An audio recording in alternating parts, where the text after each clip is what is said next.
ఓం శాంతి. 13/5/22. మధురమైన పిల్లలు, బాబా రుద్రజ్ఞాన యజ్ఞాన్ని రచించారు. బ్రాహ్మణులైన మీరు ఈ యజ్ఞమును సంభాళిస్తారు. కావున మీరు తప్పకుండా పవిత్రంగా అవ్వాలి అని బాబా చెప్తున్నారు. ప్రశ్న: అంతిమ సమయంలో బాబా ఏ పిల్లలకు సహాయం చేస్తారు? జవాబు: ఏ పిల్లలైతే బాగా సేవన చేస్తారో వారికి అంతిమంలో ఎప్పుడైతే అనేక ఆపదలు వస్తాయో ఆ సమయంలో బాబా యొక్క సహాయం లభిస్తుంది. ఎవరైతే బాబాకు సహాయకులుగా అయ్యారో వారికి బాబా తప్పకుండా సహాయం చేస్తారు. ఇంకొక ప్రశ్న: అద్భుతమైన ముఖం ఏది? దాని స్మృతి చిహ్నం ఏ రూపంలో ఉంది? జవాబు: ఏ శివబాబాకైతే ముఖం లేదో వారు ఎప్పుడైతే ఈ ముఖాన్ని ఆధారం తీసుకుంటారో అప్పుడు ఇది అద్భుతమైన ముఖంగా అయిపోతుంది. కావుననే పిల్లలైన మీరు షణ్ముఖంగా ముఖాన్ని చూసేందుకు ఇక్కడికి వస్తారు. దీనికి స్మృతి చిహ్నంగానే విష్ణుమాలలో ముఖములను చూపిస్తారు. పాట: ఎంత మధురమైన వారు, ఎంత ప్రియమైన వారు శివ బోలా భగవానుడు. ఓం శాంతి.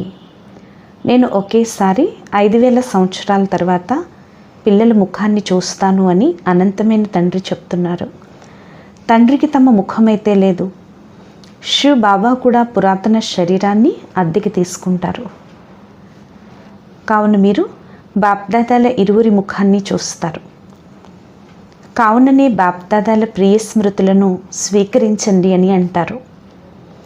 ఇప్పుడు పిల్లలు విష్ణుమాలను చూశారు. అందులో ముఖాలను చూపిస్తారు. ఈ మాల తయారు చేసినప్పుడు శివ్ బాబా ముఖాన్ని కూడా అలా చూపిస్తారు. శివ్ బాబా కూడా వచ్చి శరీరాన్ని అద్దెకి తీసుకుంటారని ఎవరికీ తెలీదు. బాబా చెప్తున్నారు, శివ్ బాబా వచ్చి శరీరాన్ని అద్దెకి తీసుకుంటారని ఎవరికీ తెలీదు. శివ్ బాబా ఈ బ్రహ్మ ముఖం ద్వారా మాట్లాడతారు. మరి ముఖం వారిదే అవుతుంది కదా. శివబాబా బ్రహ్మ ముఖం ద్వారా మాట్లాడతారు. మరి ముఖం వారిదే అవుతుంది కదా. ఈ సమయంలో ఒకేసారి బాబా పిల్లల ముఖాన్ని చూస్తారు. శివబాబా ఈ ముఖాన్ని అద్దెకి తీసుకున్నారని పిల్లలకు తెలుసు. శివబాబా ఈ ముఖాన్ని అద్దెకి తీసుకున్నారని పిల్లలకు తెలుసు. ఇటువంటి తండ్రికి తమ ఇల్లును అద్దెకి ఇవ్వటం ద్వారా ఎంత లాభం కలుగుతుంది? మొట్టమొదట ఇతడి చెవులు వింటాయి. ఆ తర్వాత వెంటనే మీరు విన్నా కానీ అందరికన్నా సమీపంగా ఇతడి చెవులున్నాయి. ఆ తర్వాత వెంటనే మీరు విన్నా కానీ అందరికన్నా సమీపంగా ఈ బ్రహ్మబాబా చెవులున్నాయని చెప్తున్నారు. మీ ఆత్మ దూరంగా ఉంది కదా. ఆత్మ చెవుల ద్వారా వింటే కాస్త తేడా ఉంటుంది. మీ ఆత్మ దూరంగా ఉంది కదా. ఆత్మ చెవుల ద్వారా వింటే కాస్త తేడా ఉంటుంది. షణ్ముఖంగా ముఖాన్ని చూసేందుకు పిల్లలేని మీరు ఇక్కడికి వస్తారు. బాబా చెప్తున్నారు, షణ్ముఖంగా ముఖాన్ని చూసేందుకే పిల్లలేని మీరు ఇక్కడికి వస్తారు. ఇది చాలా అద్భుతమైన ముఖము. నాకు నామరూప దేశకాలాలేవీ లేవు అని శివ్ బాబా అంటారు. బాబా అంటున్నారు, నాకు నామరూప దేశకాలాలేవీ లేవని చెప్తున్నారు. ఇది పిల్లలైన మీ దేశం కదా. శివరాత్రిని కూడా జరుపుకుంటారు. అందుకే శివరాత్రి కూడా జరుపుకుంటారు. నిరాకారుడైన శివబాబా ఇక్కడికి వచ్చి ప్రవేశిస్తారు. నిరాకారుడైన శివబాబా ఇక్కడికి వచ్చి ప్రవేశిస్తారు. కావున ఈ భారతదేశం వారి దేశం కూడా. భారతఖండం పరంపిత పరమాత్మకు అవినాశి జన్మస్థానం. భారతఖండం పరంపిత పరమాత్మకు అవినాశి జన్మస్థానం. కానీ వారి జన్మ ఇతర మనుషుల వలె ఉండదు. బాబా చెప్తున్నారు, నా జన్మ అయితే ఇతర మనుషుల వలె ఉండదు. నేను వచ్చి ఇతడిలోకి ప్రవేశిస్తాను. నేను వచ్చి ఈ బ్రహ్మలోకి ప్రవేశిస్తాను. ఆ తర్వాత పిల్లలేని మీకు జ్ఞానాన్ని వినిపిస్తాను అని చెప్తున్నారు. నేను వచ్చి ఈ బ్రహ్మలోకి ప్రవేశిస్తాను. ఆ తర్వాత వచ్చి మీకు ఈ జ్ఞానాన్ని వినిపిస్తానని చెప్తున్నారు బాబా. శివరాత్రిని కూడా జరుపుకుంటారు. నిరాకారుడైన శివబాబా ఇక్కడికి వచ్చి ప్రవేశిస్తారు. కావున ఈ భారతదేశం వారి దేశం కూడా. భారతఖండం పరంపిత పరమాత్మకు అవినాశి జన్మస్థానం. కానీ వారి జన్మ ఇతర మనుషుల వలె ఉండదు అని బాబా చెప్తున్నారు. నేను వచ్చి ఇతడిలోకి ప్రవేశిస్తాను, ఆ తర్వాత పిల్లలేని మీకు జ్ఞానాన్ని వినిపిస్తాను అని వారు స్వయం చెప్తారు. మిగిలిన ఆత్మలందరికీ తమ తమ శరీరాలు ఉన్నాయి, నాకైతే ఏ శరీరము లేదు. శివుడికి ఎల్లప్పుడూ లింగ రూపాన్ని చూపిస్తారు. రుద్రయజ్ఞం రచించినప్పుడు కూడా మట్టితో గుండ్రని లింగాలను తయారు చేస్తారు. చిన్న చిన్న శాలిగ్రామాలను తయారు చేస్తారు. శివలింగాన్ని పెద్దగా తయారు చేస్తారు. నిజానికి చిన్న పెద్ద ఏమీ ఉండదు. కేవలం వారు తండ్రి అని, వీరు పిల్లలు అని చూపించేందుకు అలా తయారు చేస్తారు. ఇరువురి పూజ వేరువేరుగా చేస్తారు. అతడు శివుడు, వీరు శాలిగ్రామాలని కూడా అర్థం చేసుకుంటారు. అందరూ శివుడు అని అనరు కదా. శివలింగాన్ని పెద్దగా తయారు చేస్తారు, శాలిగ్రామాన్ని చిన్నగా తయారు చేస్తారు. ఈ పిల్లలందరూ వారికి తోడుగా ఉన్నారు. ఈ శాలిగ్రామాన్ని ఎందుకు పూజిస్తారో బాబా వచ్చి అర్థం చేయిస్తారు. ఎందుకంటే మీరందరూ ఆత్మలే అని చెప్తున్నారు బాబా. మీరు ఈ శరీరంతో పాటు భారత ఖండాన్ని కూడా శ్రేష్టాచారంగా తయారు చేస్తున్నారు. శివ్ బాబా శ్రీమతాన్ని శాలిగ్రామాలు తీసుకుంటున్నారు. రుద్రుడైన శివ్ బాబా యొక్క ఈ జ్ఞాన యజ్ఞం రచింపబడి ఉన్నది. రుద్రుడైన శివ్ బాబా యొక్క ఈ జ్ఞాన యజ్ఞం రచింపబడి ఉన్నది. శివ్ బాబా చెప్తున్నారు, అలాగే శాలిగ్రామాలు కూడా చెప్తారు. ఇది అమర కథ మరియు సత్యనారాయణ స్వామి కథ అని చెప్తున్నారు బాబా. వారు నరుణ్ణి నారాయణుడిగా తయారు చేస్తారు. అందరికన్నా ఉన్నతమైన పూజ శివ్ బాబాకి జరుగుతుంది కదా.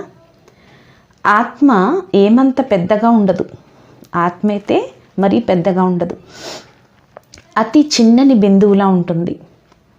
అందులో ఎంత జ్ఞానం ఉంది, ఎంత పాత్ర నిండి ఉంది. ఎంత చిన్నని ఆత్మ. నేను శరీరంలోకి ప్రవేశించి పాత్రను అభినయిస్తాను అని ఆత్మ అంటుంది. మరి శరీరం ఎంత పెద్దగా ఉంది. శరీరంలో ఆత్మ ప్రవేశించటంతోనే పాత్రని అభినయించటం మొదలు పెడుతుంది. ఆత్మకు అనాది అవినాశి పాత్ర లభించి ఉంది. శరీరం జడమైనది, అందులోకి చైతన్యమైన ఆత్మ ప్రవేశిస్తుంది. ఆ తర్వాత గర్భంలో శిక్షలు అనుభవించటం మొదలు పెడుతుంది. శిక్షలు కూడా ఎలా అనుభవిస్తుంది? రకరకాల శరీరాలను ధారణ చేసి శిక్షలు అనుభవిస్తుంది. ఎవరెవరిని ఏ ఏ రూపంలో దుఃఖాన్ని ఇచ్చారో వాటన్నింటి సాక్షాత్కారాన్ని పొందుతూ ఉంటారు. శిక్షలు అనుభవిస్తూ ఉంటారు. త్రాహి త్రాహి అని అంటూ ఉంటారు. కావుననే గర్భజైలని అంటారు. డ్రామా ఎంత బాగా రచింపబడి ఉంది. ఎంత పాత్రని అభినయిస్తారు. ఆత్మ ప్రమాణం చేస్తుంది, నేనెప్పుడు పాపం చేయను అని అంటుంది. ఇంత చిన్నని ఆత్మకు ఎంతటి అవినాశి పాత్ర లభించి ఉంది. 84 జన్మల పాత్రను అభినయించి మళ్ళీ పునరావృత్తం చేస్తారు. ఇది ఒక అద్భుతం కదా. దీన్ని బాబా కూర్చుని అర్థం చేయిస్తారు. ఇది యథార్థమైన విషయమని పిల్లలు కూడా అర్థం చేసుకుంటారు. ఇంత చిన్నని బిందువులో ఎంతటి పాత్ర నిండి ఉంది అని బాబా అంటున్నారు. ఆత్మ సాక్షాత్కారం ఎంతో మందికి కలుగుతుంది. ఆత్మ ఒక నక్షత్రం వంటిది కదా. బాబా చెప్తున్నారు, ఆత్మ ఒక నక్షత్రం వంటిది కదా, అది భృకుటి మధ్యలో ఉంటుంది అని మహిమ కూడా చేస్తారు.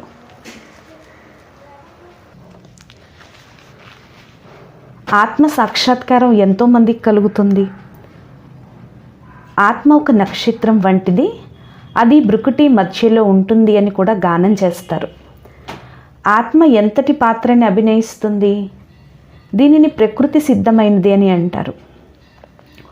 ఆత్మ అయిన మనం ఒక శరీరాన్ని వదిలి ఇంకొక శరీరాన్ని ధరిస్తామని మీకు తెలుసు. ఎంతటి పాత్రని అభినయిస్తాము మనకి బాబా వచ్చి అర్థం చేయిస్తారు. ఇది ఎంత ఉన్నతమైన లక్ష్యము. ప్రపంచంలో ఎవరికీ ఈ జ్ఞానం లేదు. ఇతడు కూడా ఒక మానవుడే కదా, ఈ బ్రహ్మబాబా కూడా ఒక మానవుడే కదా. ఇతడిలోకి ఇప్పుడు శివ బాబా ప్రవేశించారు. ఇతడు ఏదో ఒక గురువుకు శిష్యుడుగా అయి అతడి నుండి రిద్ధి సిద్ధి మొదలైనవి నేర్చుకున్నాడని కాదు. ఇతను బ్రహ్మబాబా ఎవరో గురువుకి శిష్యుడిగా అయ్యి మాయలు మంత్రాలు నేర్చుకున్నాడని కాదు. గురువు వరదానము లేక గురువు శక్తి లభించింది అని కొందరైతే భావిస్తారు. కానీ ఇక్కడి విషయాలే అతీతమైనవి అని చెప్తున్నారు బాబా. షణ్ముఖంగా వినటం ద్వారా మీకెంతో ఆనందం కలుగుతుంది.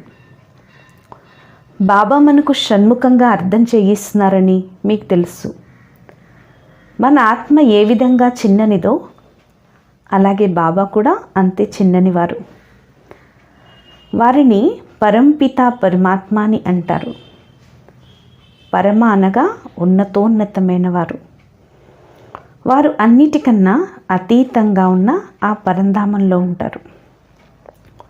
పిల్లలైన మీరు కూడా అక్కడి వారే. బాబా ఎంత సూక్ష్మమైన విషయాలు వినిపిస్తారు. ప్రారంభంలో ఇవన్నీ అర్థం చేయించేవారు కాదు. రోజు రోజుకి పిల్లలైన మీకు ఎంతో గంభీరమైన జ్ఞానం లభిస్తోంది. దీన్ని ఎవరిస్తారు? ఉన్నతోన్నతుడైన భగవంతుడిస్తున్నారు. వారు వచ్చి ఆత్మ ఇంద్రియాల ద్వారా ఎలా మాట్లాడుతుందో తెలియచేస్తున్నారు. ఆత్మ బ్రుకుటి మధ్యలో మెరుస్తుంది అని కూడా అంటారు. కానీ కేవలం నామమాత్రంగా అంటారు. ఇది ఎవరి బుద్ధిలోకి రాదు. అర్థం చేయించేందుకు ఎవరి బుద్ధిలోనూ ఈ జ్ఞానం లేదంటున్నారు బాబా. మీలో కూడా ఈ విషయాలను చాలా తక్కువ మందే అర్థం చేసుకుంటారు. ఎవరైతే అర్థం చేసుకుంటారో వారు మళ్ళీ బాగా ధారణ చేస్తారు మరియు ధారణ చేయిస్తారు, అనగా వర్ణన చేస్తారు. పరంపిత పరమాత్మ అని అన్నప్పుడు మరి తండ్రి నుండి తప్పకుండా వారసత్వం లభించాలి కదా. వారు స్వర్గాధిపతులుగా ఉండాలి. వారికి తప్పకుండా తండ్రి నుండి స్వర్గ వారసత్వం లభించి ఉంటుంది. ఆ వారసత్వాన్ని ఎక్కడిచ్చారు? సత్యుగంలో ఇచ్చారా? గత కర్మలు తప్పకుండా ఉండాలి. ఇప్పుడు మీరు కర్మ సిద్ధాంతాన్ని కూడా అర్థం చేసుకున్నారు. బాబా మీకు ఎటువంటి కర్మలు నేర్పిస్తారంటే వాటి ద్వారా మీరు ఈ విధంగా అయిపోతారు.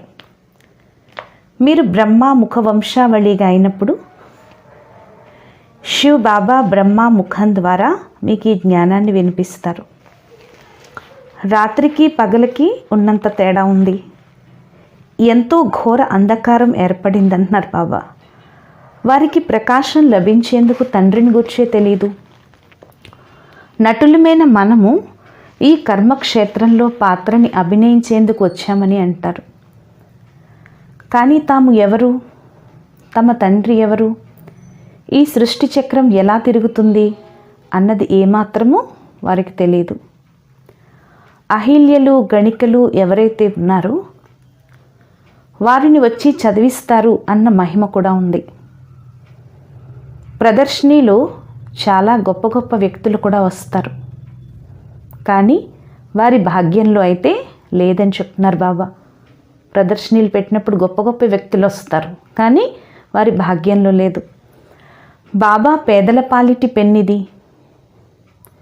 100 మందిలో షావుకారులు ఏ ఒక్కరో వెలువడతారు. అయినా ఉన్నత పదవిని పొందే పురుషార్థం ఏ ఒక్కరో చేస్తారు. మీరు పేదవారు.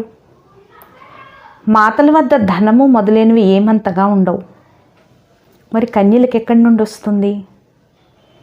మాతలు కనీసం అర్ధ భాగస్వాములైనా అవుతారు, కానీ కన్యలు వారసత్వాన్ని తీసుకోలేరు. కొడుకులు పూర్తి అధిపతులుగా అవుతారు. కావున ఇటువంటి కన్యల్ని బాబా మొట్టమొదట తమవారిగా చేసుకుంటారు. ఒకటేమో చదువు, బ్రహ్మచారి జీవితము, రెండోది పేదవారు, పవిత్రులు, వారికే పూజ జరుగుతుంది. ఇవన్నీ ఈ సమయపు విషయాలే. ఈ సమయంలో మీ కర్మ నడుస్తుంది, అది మళ్ళీ పూజింపబడుతుంది. శివ జయంతి లేకుండా కృష్ణ జయంతి కూడా జరగదు అంటున్నారు బాబా. మొదట శివ జయంతి, తర్వాత కృష్ణ జయంతి, తర్వాత రామ జయంతి జరుగుతుంది. శివ జయంతి ద్వారా జగదంబ జగత్పితల జన్మ కూడా జరుగుతుంది. శివ జయంతి ద్వారానే జగదంబ జగత్పితల జన్మ కూడా జరుగుతుంది. మరి తప్పకుండా జగత్తు వారసత్వం లభిస్తుంది కదా. మొత్తం జగత్ అంతటికి మీరే అధిపతులుగా అయిపోతారు. మొత్తం జగత్ అంతటికి మీరే అధిపతులుగా అయిపోతారు. బాబా చెప్తున్నారు, జగన్మాత జగత్తుకు అధిపతి. జగదంబ యొక్క మేళా కూడా ఎంతగానో జరుగుతుంది అని చెప్తున్నారు బాబా. బ్రహ్మని ఇంతగా పూజించరు కావున బాబా మాతలను ముందుంచుతారు. శివశక్తులైన మాతలను అందరూ దెబ్బతీశారు, విశేషంగా పతులు. కానీ బాబా పతులకు కూడా పతి. జగదంబ పిల్లలు మాస్టర్ జగదంబలే కదా అని కన్యలకు కూడా బాబా అర్థం చేయిస్తారు. కావున ఈ కన్యలు కూడా తల్లి వంటి కార్యాన్ని చేస్తున్నారు. మమ్మ వలె మీరు కూడా త్రికాలదర్శులు. స్త్రీ పురుషులు ఇరువురు ఉన్నారు. ఇది ప్రవృత్తి మార్గం అని చెప్తున్నారు బాబా. ఇందులో మెజారిటీ మాతలదే. వారి పేరే ఎంతో ప్రసిద్ధమైంది. బ్రహ్మకు కూడా అంతటి పేరు లేదు. బ్రహ్మకు కూడా అంతటి పేరు లేదు. సారసిద్ధులైన బ్రాహ్మణులు బ్రహ్మను పూజిస్తారు. రెండు రకాలైన బ్రాహ్మణులు ఉంటారు. ఒకరు సారసిద్ధులు, ఇంకొకరు పుష్కరిణులు. శాస్త్రాలను వినిపించేవారు వేరుగా ఉంటారు. ఈ విషయాలన్నింటినీ బాబా కూర్చుని అర్థం చేయిస్తారు. ఈ చక్రం ఎలా తిరుగుతుందో, తాము ఎలా వస్తారో వారు చెప్తారు. నేను మళ్ళీ 5000 సంవత్సరాల తర్వాత జ్ఞానాన్ని వినిపిస్తాను అన్న ప్రతిజ్ఞ అయితే ఉంది కదా, గీతలో కూడా ఉంది కదా. ఎవరైతే ఒకప్పుడు ఉండి వెళ్ళారో వారే మళ్ళీ భక్తి మార్గంలో మహిమ చేయబడతారు. ఇది అనాది అయిన డ్రామా అంటున్నారు బాబా. ఇది ఎప్పుడూ రికార్డు చేయబడలేదు. దీనికి ఆది మధ్యాంతాలే లేవు. ఇది ఇలాగా నడుస్తూనే ఉంటుంది. ఈ డ్రామా ఎలా నడుస్తుందో బాబా వచ్చి అర్థం చేయిస్తారు. మీరే 84 జన్మలు అనుభవించవలసి ఉంటుంది. మీరే బ్రాహ్మణ, దేవతా, క్షత్రియ వర్ణాల్లోకి వస్తారు అని బాబా చెప్తున్నారు. శివ్ బాబాను మరియు బ్రాహ్మణులను ఇరువురిని గుప్తం చేసేసారు. శివ్ బాబాని గుప్తం చేశారు, బ్రాహ్మణుల్ని కూడా గుప్తం చేశారు. మీది ఆత్మిక యాత్ర. బాబా అంటున్నారు, మీరు యాత్రలో ఉన్నారు. బ్రహ్మ ద్వారా మీరు బ్రాహ్మణులుగా అవుతారు. బ్రాహ్మణులే యజ్ఞాన్ని కూడా సంభాళిస్తారు. పతితులు యజ్ఞాన్ని సంభాళించరు. పతితులైతే యజ్ఞాన్ని సంభాళించరు. అందుకే యజ్ఞాలు రచించినప్పుడు వికారాల్లోకి వెళ్ళరు. యాత్రల్లో కూడా వికారాల్లోకి వెళ్ళరు. మీరు ఆత్మిక యాత్రలో ఉన్నారు కావున వికారాల్లోకి వెళ్ళజాలరు. లేకపోతే విఘ్నాలు వచ్చేస్తాయి. మీది ఆత్మిక యాత్ర. పిల్లలైన మిమ్మల్ని తీసుకువెళ్ళేందుకే నేను వస్తాను అని బాబా అంటారు. నేను దోమల గుంపులా తీసుకువెళ్తాను. అక్కడ ఆత్మలైన మనం ఉంటాము. బాబా చెప్తున్నారు, దోమల గుంపులాగా వెళ్ళిపోతాం. అక్కడ ఆత్మలైన మనం ఉంటాం. అది పరంధామం. అక్కడ ఆత్మలు నివసిస్తాయి. ఆ తర్వాత మళ్ళీ మనం దేవతా, క్షత్రియ, వైశ్య, శూద్రులుగా అవుతాము. ఇప్పుడు మళ్ళీ బ్రాహ్మణులుగా అయ్యాము. ఎవరైతే బ్రాహ్మణులుగా అవుతారో వారే మళ్ళీ స్వర్గంలోకి వెళ్తారు. అక్కడ కూడా ఊయలలో ఊగుతారు కదా, స్వర్గంలో కూడా ఊయల్లో ఊగుతారు కదా అంటున్నారు బాబా. అక్కడ మీరు రత్నజడితమైన ఊయలలో ఊగుతారు. సత్యుగంలో రత్నాలతో ఉండే ఊయల్లో ఊగుతారు. శ్రీకృష్ణుడు ఉయ్యాలని ఎంత బాగా సింగారిస్తారు. అతడిపై అందరికీ ప్రేమ ఉంది. రాధా గోవిందులను భజించండి, బృందావనానికి పయనించండి అని గానం చేస్తారు. ఇప్పుడు మీరు ప్రత్యక్షంగా అక్కడికి వెళ్ళేందుకు తయారవుతున్నారు. ఇప్పుడు మీరు ఈశ్వరీయపురిలోకి వెళ్తారు. బాబా అందరినీ ఏ విధంగా తీసుకువెళ్తారో మీకు తెలుసు. వెన్న నుండి వెంట్రుకను తీసినట్లుగా తీస్తారు. బాబా మీకు ఏ కష్టాన్ని కలిగించరు. ఎంత సహజంగా రాజ్యాధికారాన్ని ఇస్తున్నారు. ఇప్పుడు మనం ఎక్కడికైతే వెళ్ళాలో ఆ కృష్ణపురిని స్మృతి చేయండి అని బాబా అంటారు. బాబా మొట్టమొదట మిమ్మల్ని ఇంటికి తీసుకువెళ్తారు. ఆ తర్వాత అక్కడి నుండి స్వర్గంలోకి తీసుకెళ్తారు. ఫస్ట్ బాబా పరంధామం తీసుకెళ్తారు. ఆ తర్వాత అక్కడి నుండి స్వర్గంలోకి తీసుకెళ్తారు. ఇప్పుడు మీరు శాంతిధామం గుండా శ్రీకృష్ణపురిలోకి వెళ్తున్నారు. మీరు వయా శాంతిధామం నుండి శ్రీకృష్ణపురిలోకి వెళ్తున్నారు. ఏ విధంగా వయా ఢిల్లీ వెళ్ళవలసి ఉంటుందో అలా ఇప్పుడు మేము తిరిగి వెళ్తాము, మళ్ళీ కృష్ణపురిలోకి వస్తాము అని మీరు భావిస్తారు. బాబా చెప్తున్నారు, ఇప్పుడు మనం శ్రీమతంపై నడుస్తున్నాం. కావున బాబాను స్మృతి చేయాలి మరియు పవిత్రంగా అవ్వాలి. యాత్రలలో ఎల్లప్పుడూ పవిత్రంగా ఉంటారు. యాత్రల్లో ఎల్లప్పుడూ కూడా పవిత్రంగా ఉంటారు. చదువును కూడా బ్రహ్మచర్యంలోనే చదువుతారు. చదువు కూడా బ్రహ్మచర్యంలో బాగా చదువుతారు. పవిత్రత తప్పకుండా కావాలి. బాబా చెప్తున్నారు, పవిత్రత తప్పకుండా కావాలి. అయినా బాబా ఇంకా పిల్లల చేత పురుషార్థం చేయిస్తారు. ఏం చేయిస్తారు? పురుషార్థం చేయిస్తారు. ఈ సమయంలో మీ పురుషార్థం కల్పపు పురుషార్థంగా అయిపోతుంది.